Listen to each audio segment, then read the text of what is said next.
কি রান্না করছো মা? কি রান্না করছো? মাম্মার জন্য রান্না করছো? হ্যাঁ, পনির রান্না করছো তুমি? এই যে আমাদের ঘরের ডাঙ্গু পাঙ্গু শেফ। খুব রান্না করা চলছে। তোমরা কি পারো এমন সুন্দর করে রান্না করতে? এই দেখো ওর গ্যাসের চুলো, এটা একটা চুলো, এটা একটা চুলো, আবার টেস্টও করা হচ্ছে। তোমরা এসো গো আমাদের বাড়িতে খেতে। আমাদের বাড়িতে নতুন মাস্টার শেফ এসছেন।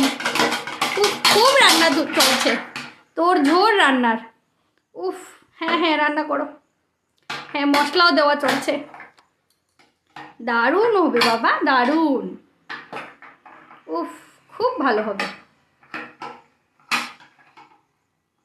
আবার ঘুমও পেয়ে গেছে আমার, এত রান্নার ভার, বাপরে বাপ।